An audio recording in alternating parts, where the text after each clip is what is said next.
Hello, welcome back to Behind the Faders, the Life Sound channel. Happy New Year. I hope you had a wonderful holiday.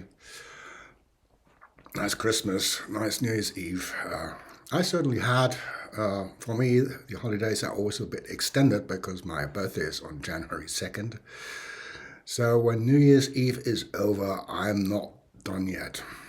But it all went very well, and here I am back again. It has come to my attention that we covered almost everything about a mixing console, but we never talked about matrices. So let's catch up on that, right? What is a matrix? I would say a matrix is just another layer of control options.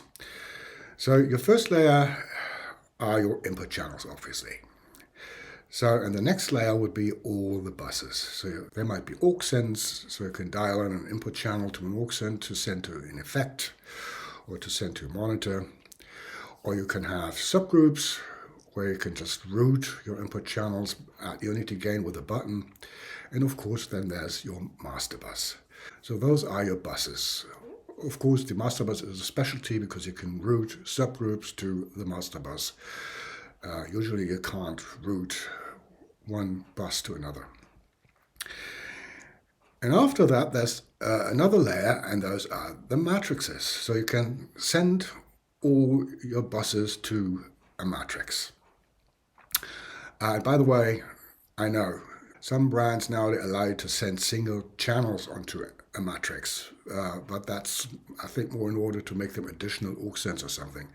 The classic way is you can send input channels to buses, and buses can be sent to a matrix. So how's that useful? Just imagine you have a PA system with several components. You have your left and right, and you have outfills, you have near fills. Maybe you have some speakers for a balcony or a delay, anything in addition to your left and right. And you don't have a system controller. So now you can send your left and right onto several matrices and feed all these components from there. So you have control over the volume. You can dial in a different EQ. You can even put a compressor on it if you want. So in this case, the matrix replaces system controlling. Another reason to utilize matrices is recording. So you can send either just your left and right to a matrix and use it as a recording feed. So you can control the level of the recording. You can put a compressor on the recording. For example, if I'm doing a tour or an event that is a little bit bigger and I expect it to get some attention from any media, I will prepare recording sends. So I will have a stereo matrix and a mono matrix because many radio stations just want a mono feed.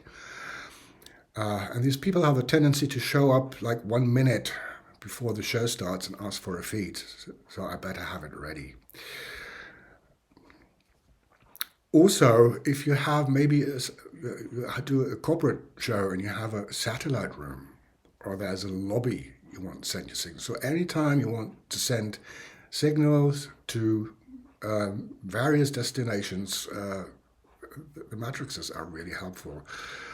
The next level, of course, would be not just sending your left and right, because let's say if you're mixing in a smaller room, then if you just use left and right for your recording, then most of the time your vocals will be overly loud, while your drums might not be represented in a proper way.